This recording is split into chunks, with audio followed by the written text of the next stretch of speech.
Hey, here we are. Okay, sorry about that. We are just going to get my Instagram up here and ready, going.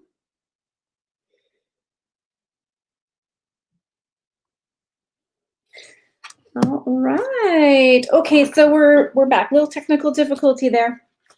All sorted out, ready to go. So we're talking today about how to boost your confidence and how this shy girl turned into confident leader. And it all began with Grandma's blanket. So I hope you can hear me okay. If you're going to stop in and say hello, you're going to have to give, for those who are watching on YouTube and Facebook, you'll need to give the StreamYard permission so I can see your comments here up on the screen. And then for those who are watching Instagram, you can just pop them in there. Excellent. Just want to make sure I can see everything. Comments is one more up. Okay, so if you have any questions, you can go ahead and put them in there. Obviously, let me know where you're watching from. This is fantastic to have you with me today. We're talking confidence. So first of all, what is confidence? Many of you may have your own ideas already and are starting to already think it's a feeling, it's a belief, and those are all correct. It is a feeling. You know, when you see someone standing, as soon as I say confidence, I'm like, shoulders back, head up. There's a posture, there's these nonverbal things that go with it. And there is a belief in ability or in a process and a framework. There is a self-assurance that you can accomplish a particular task. There's a faith and that you can trust that something will be done. And so confidence is a lot of different things and it shows up in a lot of different ways. And how does one go from being shy to being confident? Well, it takes a little bit of practice and a little bit of focused attention to it. But I want to share with you one of my most pivotal moments as a child. Oh, actually, not really a child, as a teenager. I mean, I had lots of experiences inside the family. You know, it's easy to talk up inside your family, but what happens when you have a relationship outside the family that's really important? How do you actually step into that? So, and this is where Grandma's blanket comes in. It was a knitted blanket, very much like this one, homemade with love. and I used it to help me build my confidence. Thanks, Najiba from Fremont, California, for saying hello. I now know YouTube is working live. Awesome. If you have any questions about confidence and how you can achieve that, you put them in those comments and we'll talk to them a little bit later.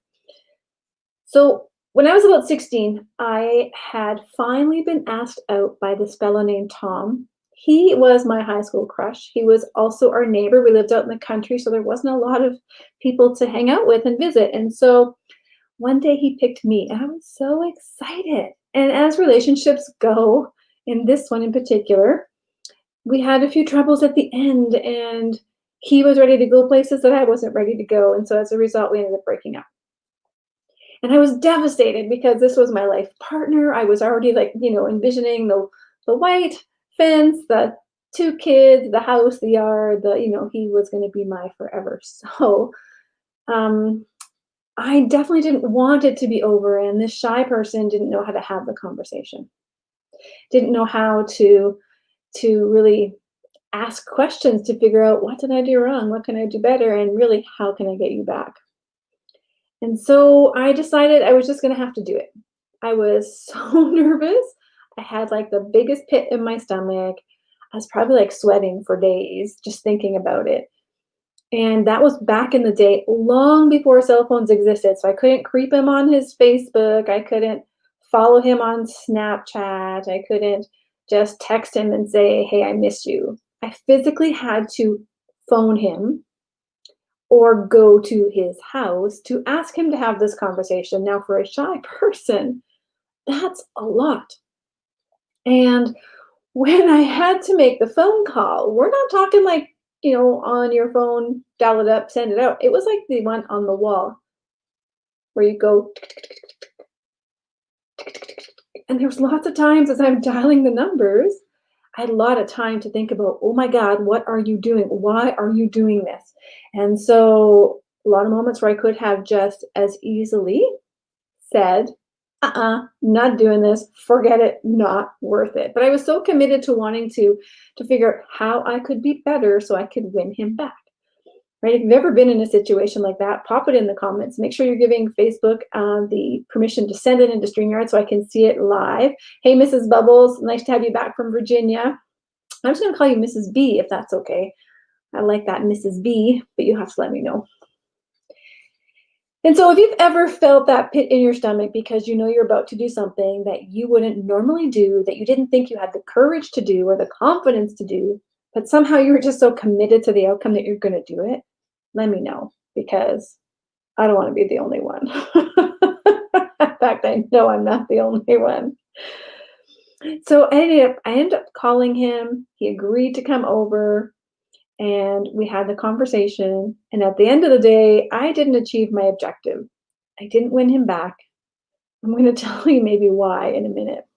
But while he was, actually, let's just go there. I forgot to tell you that part. So you see this blanket? When he came into the house, I was extremely nervous. I thought I had it all figured out. I kind of went through my stuff. And then I thought, as soon as he came in the door, I was like, whew, now it's game time. Now I gotta go. Like, the stage is mine. He's here because I've invited him here.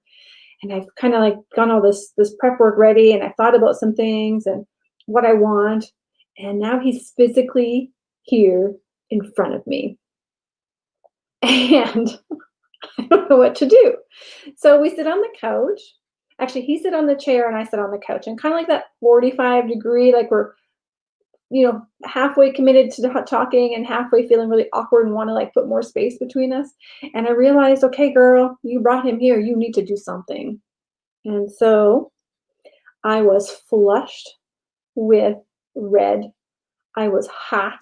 I was just like, oh my God, this is so nerve-wracking. I didn't know what to do. So the only thing that was beside me was Grandma's blanket. And I grabbed it. And I just draped it over myself, much like this. I can still see you, by the way. And this is how I had a conversation with him. I sat on the couch. I asked my questions. I felt protected. I could still see through a little bit, but I felt like he couldn't see me. And I needed that barrier to be able to take that important step of having the conversation. And so that was an intense moment. And Grandma's blanket definitely helped me. And bless his soul, he stayed in that conversation and he stayed connected and he answered my questions. And then he went home and he probably thought, holy crap, I dodged a bullet there. Wowzers. Okay, but when I look back at that, there were some very definite things I did. And I wanted to share these steps with you today because I think it's important to have a process when you're building confidence, when you're stepping into difficult conversations. And it's part of what I've been working on over many years as I have created these programs that I help others do this with. But in reverse engineering the problems, in dissecting the system and kind of putting in together a framework that has consistently been there, I'm going to break it down for you right here.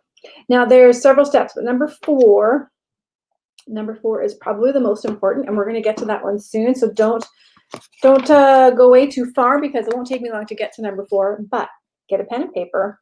This is going to be important. I'm just going to check the comments here while you're getting your pen and paper. Okay, Mrs. B, strong. I love it. Good golly, Miss M, you are struggling as a nurse. Oh, girl, this is all about communication today, but do not go away because communication is important and confidence may be just what you need to work on today.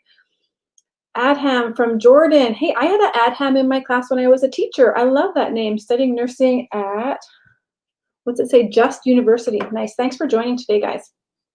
Okay, so what were those steps that I took? So after that whole moment was done. Now, this didn't come to me in the moment. I was a 16-year-old girl. I wasn't thinking about what did I just do because I knew I just needed to do it. But as the years went by and I had more experiences, I was able to start to put together the process that was actually helping me move out of shy and awkward, which, hello, the blanket, totally awkward. Could you imagine if I went into a workplace with a knitted blanket so that I could talk to my boss about their bad behavior, which, by the way, we're talking about tomorrow in the Facebook group, Relationship Revolution, how to talk to your boss about their bad behavior. So if you're not a member already, head on over there and sign up. Join the private Facebook group. So just imagine the blanket, totally awkward, right? So the first thing that I recognized that I had to do was set an intention. Now, some people will call this manifesting, making a vision, others will call it a goal. But the first step you need to do is set your intention, because without intention, there is no motion. Okay, I want you to really write that down. Without intention, there is no motion, there is no movement forward. I mean, I can daydream all I want, but if I don't take action, if I don't actually commit to a plan, nothing will happen. And that begins with setting intention. Now, I will say that my first goal, my intention was to win him back. That was what motivated me to go through the following steps. But it didn't mean I was going to actually achieve it. And we'll talk a bit more about that. So, in setting the intention of wanting him back, I'm now at this place where we're broken up, and I want this place where we're back together. So, this will work in any relationship, but the experience that really catapulted me into this kind of relationship vein is this one. This is where everything started, which is why I'm going to share my very first heartbreak story. Set intention. I want him back. I'm broken up.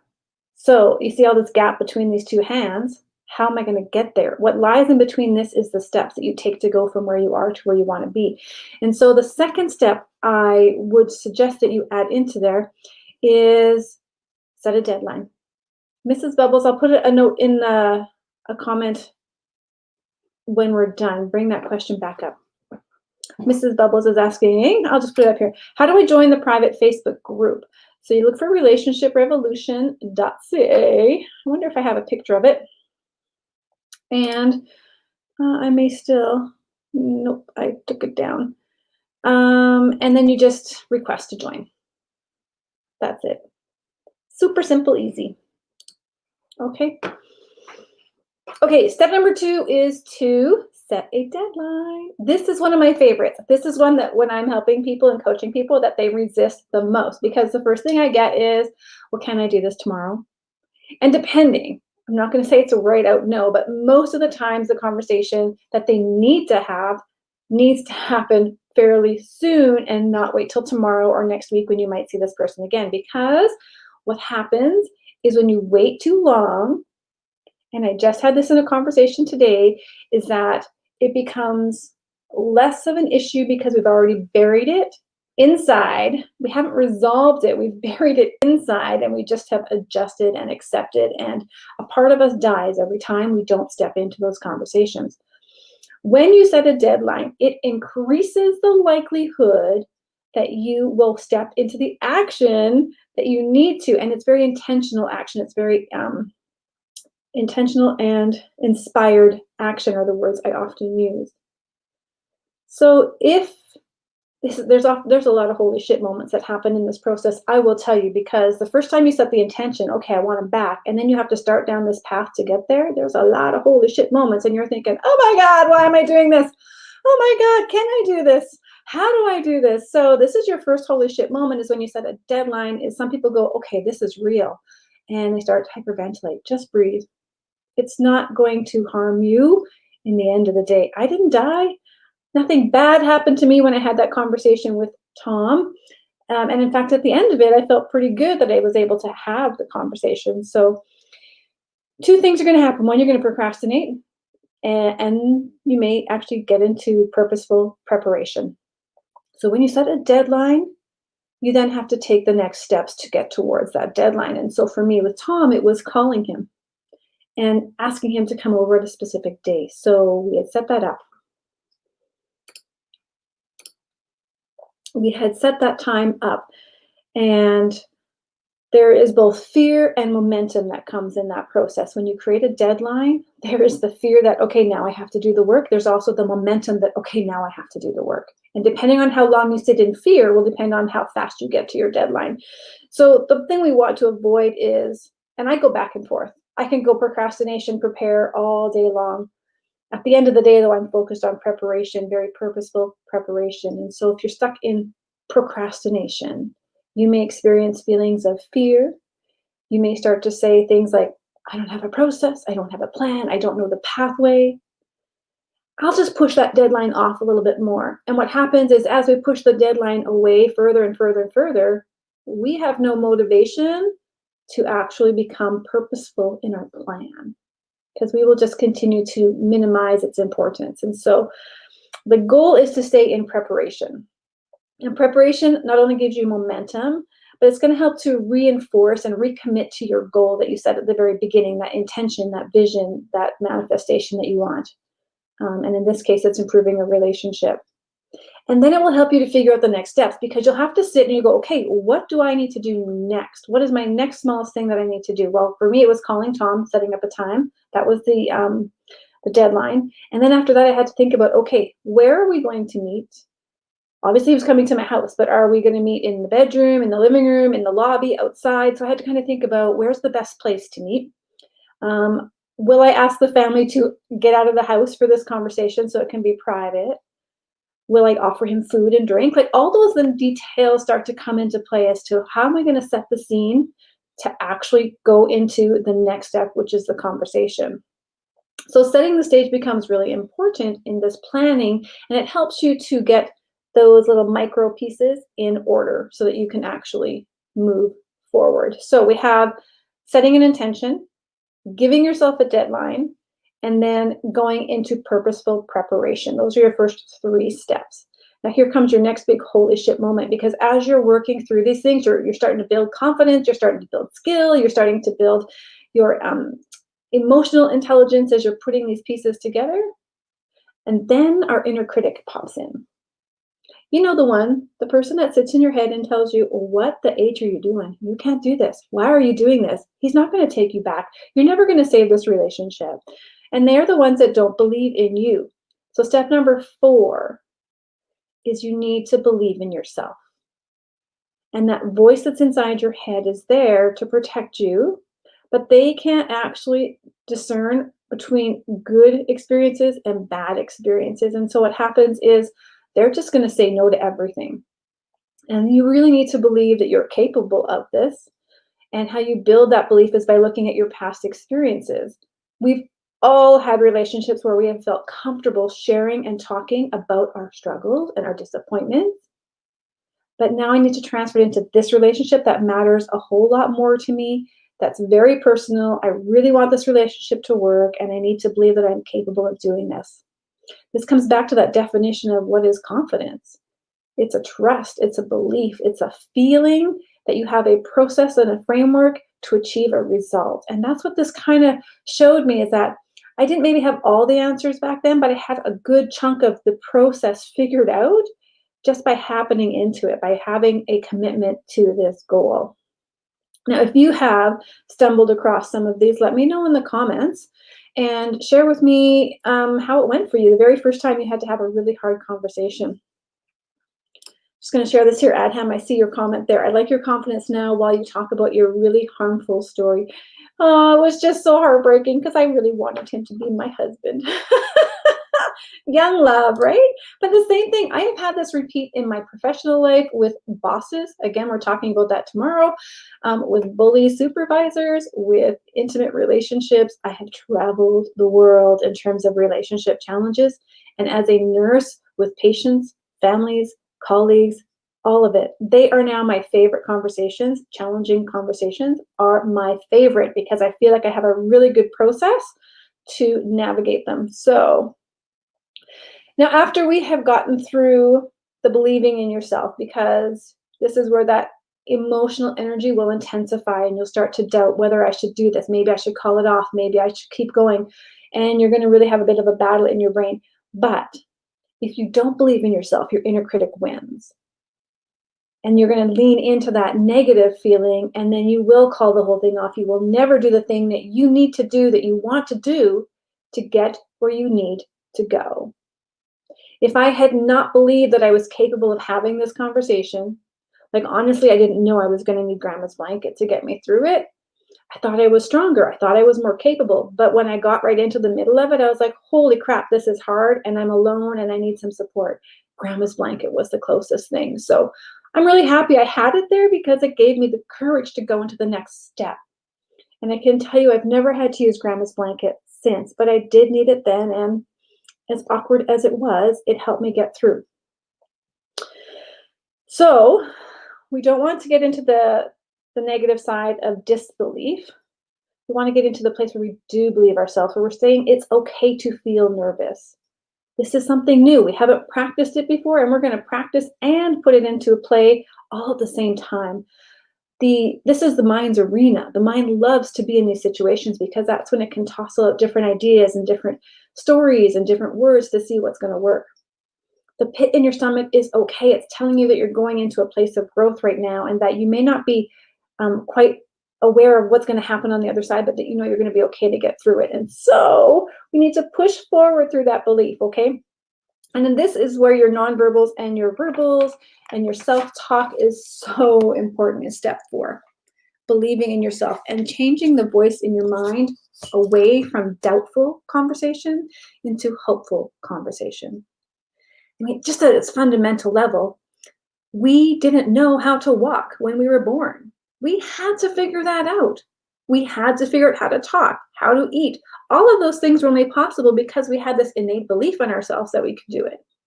And so communication, for some reason, the most important skill in our entire lives, has been left to chance.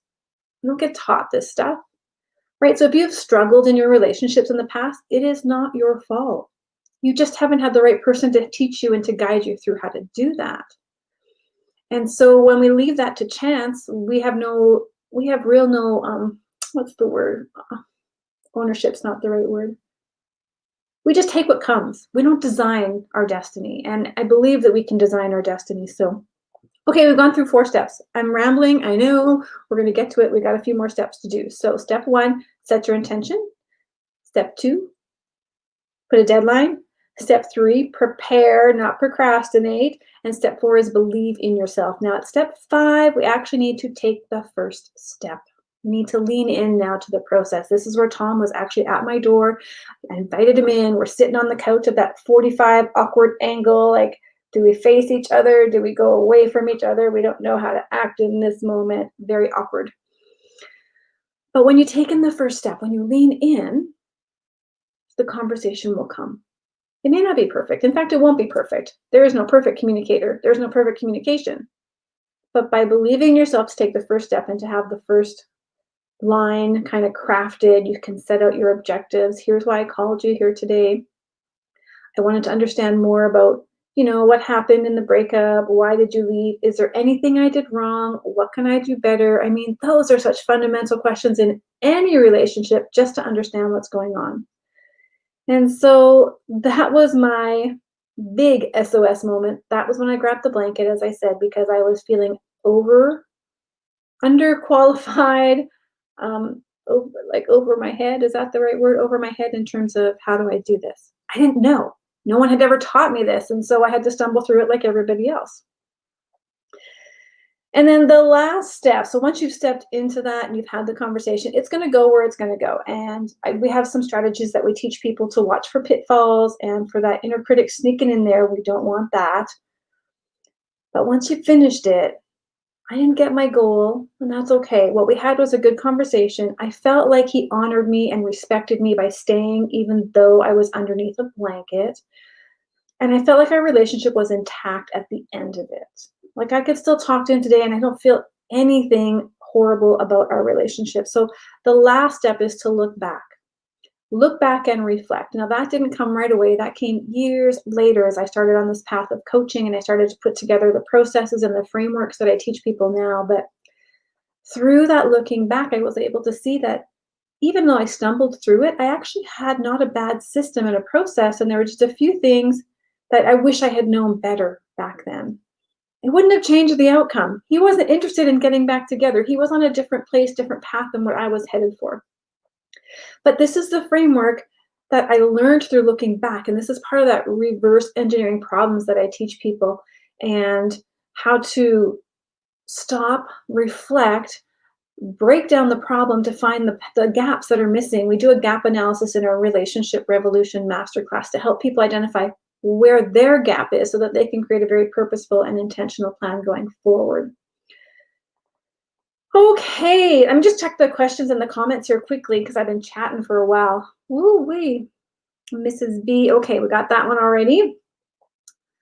Let's see. What does Mrs. B say? The inner critic helps me to cancel the previous steps. Yes, absolutely. That's what I'm saying. Number 4, step number 4 is so important. Without it, if you've done all that work beforehand, you've set your goal, you've made a deadline, and you've put into you've put into place some activities to get you there. Without step number 4, without believing in yourself, all of that work is for nothing, because you will sabotage yourself the moment you show up, or you won't show up. And if you do show up, people might say, well, how do I sabotage myself? I'm still here. I'm still trying. That's because your nonverbals, you're going to be hunched in. You're going to be talking really quietly and meekly. And you're going to say things like, I know this probably isn't going to work, but I thought I'd try it anyways. Or you're going to say, listen, I know you're going to say no, but I just have to ask. Like, we set it up for failure when we don't believe in ourselves. Thanks for asking for that question. I feel so passionate about that. Okay. Adham says, here, I want advice from you. If you try to get attention from someone you love and you try a lot, but you don't get any result. Oh, yeah. You know what?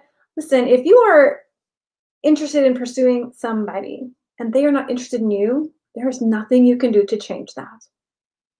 They will have to come to that realization on their own, if they will come to that realization. And so sometimes it's not the right timing. You know, it may be the right person for you, but it's not the right time for them. And you're not the right person for them right now in their lives. And so at this point, if you feel like it's harming your dignity, like you're starting to grovel and beg and please be in my life, I love you, I need you, I want you, you're not setting up an equal relationship anyways. You're setting up a hierarchical. You're going to be forever at a disadvantage in that relationship. And so I would just say to them, if you feel like you need to have something that you can say to kind of make a clear boundary. I mean, I'm making a lot of assumptions here. I don't know you personally. I'm just taking from what you see here. Is if this person is not reciprocating, you can just say, you know, I appreciate that maybe I'm not the right person for you. I'm going to stop making these advances or pursuing you, but I would still like to be friends. And just leave the door open, but you actually need to follow through with what you say. You need to create a stress-free zone for this person to then think for themselves, oh, maybe I really do like this person. Like, he stopped coming at me now. I don't feel so much pressure. And I kind of think maybe we could make this work. Or they're going to think, okay, thank you. And they're going to be able to move on in their lives in the way that they need to do. I don't know if that's helpful, but because that's a definite off-the-cuff response for a very short piece of information. All right, so Mrs. Bubbles, you were asking, I'm going to try and put in the, I wonder if I can share this. I can share my screen, I believe. Let me pull it up.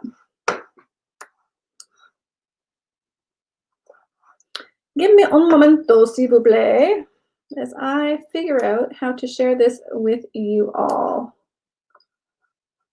Oops. Oh, well, I'm live in there right now, so let's just see. Where'd it go? Oh, there it is. Okay. I'm going to show you where to go.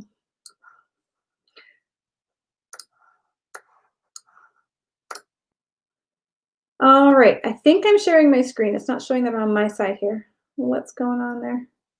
Do you see me inside of me? Why is it not working? I don't know if it's actually working, folks. I'm trying to share my screen, but I don't see it on my end. So you're going to see beautiful pink colors, much like this Relationship Revolution. Actually, I think it's called The Relationship Revolution.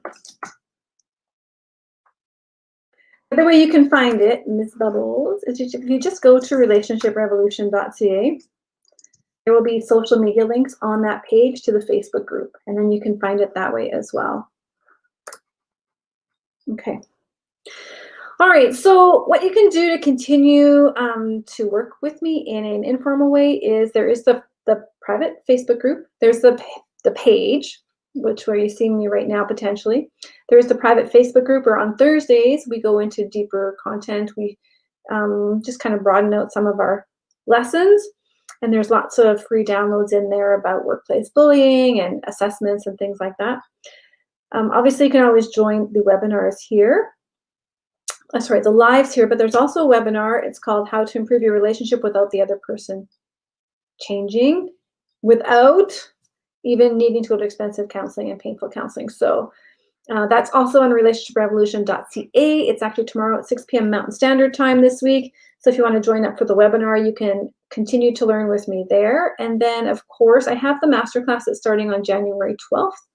If you're interested in getting into that masterclass, you can do an application page just to kind of start the conversation. We'll get together and have a conversation to see if this would be the right program for you. It is an 8-week online mentorship program full of all sorts of good community content and training support. So those are the 3 ways that you can continue to work with me. Every Wednesday, we have these lives. Thursdays in the private Facebook group, we have more live teaching. We have the webinar tomorrow for this week. It's, what's today? I work out of my home and I don't even know what day it is today. Thursday, 6 p.m. Mountain Standard, and then, of course, the Relationship Masterclass if you're looking for a little bit more guidance in how to improve your relationship, even if the other person doesn't change. Okay, can't post comments to some destinations. So I'm going to end the Instagram live here. Thanks for watching there. Great to have you all. And then I'm just going to check, make sure that there is no, that's a lot of tech to deal with, you know. I need me a video producer. That's what my friend always says too. We need somebody to help us. So I'm just going to check Facebook and see if there's any comments. If you have any questions, feel free to put them in there and I will address them here shortly.